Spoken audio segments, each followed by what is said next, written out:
Ош шаарындагы Анар Кичи районунда жашы 50 чамасындагы жарандын жансыз денеси табылган. Ал Өзгөн районунун тургуну экени такталды. Маркум буга чейин Ош шаардык ички иштер бөлүмүндө үй жайсыз жарандардын тизмесинде болчу. Окуя болгон жерге Ош шаардык иштер башкармалыгынын ыкчам тергөө тобу жеринде чыгып, ал жерде иликтөө иштерин жүргүзгөндө ал жерде каза болгон жаран Өзгөн районунун 1964-жылы туулган Азиз аттуу тургуну болуп аныкталды.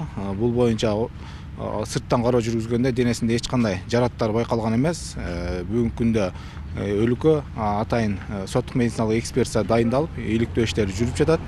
Иликтөөнүн жүрүшүнөн кийин экспертизанын корутундусу чыккандан кийин кошумча маалымат берилет. Эмне себептен өлгөнүн, эмне болгонун.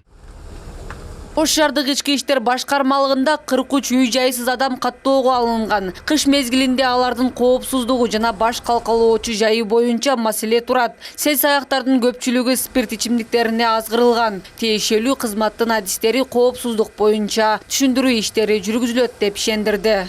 Буларды алып барганда сел-саяктарды, арак ичкен сел-саяктарды алып барганда ал жерден турбастан кайра эле чыгып кетип, ал жерде кандай буюм тайымдарды, ошондой идиш аяктарды көтөрүп чыгып кеткен күндөр болгон үчүн ал жерге барбайт азыр.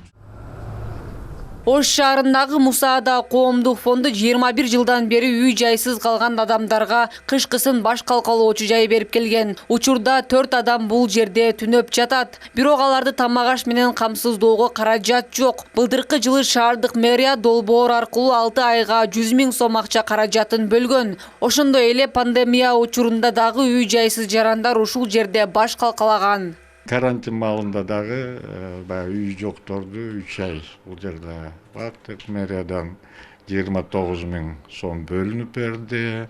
Өзүңөр эсептеп койгула, кантип колу коңушу карапайым адамдар жардам берип атышты. Ошону менен курсактарын тойгузуп карантин маалында кармап турдук. Келгендерди эми айдап чыкпай атабыз, жатып кетип атышат, бирок тамак ашы жок. Ушу түнү тоң калбасын деп эле билгендер келип атат. Анан быйыл мэриядан жана тендерде объявление болгон жок, биз катышканыбыз жок.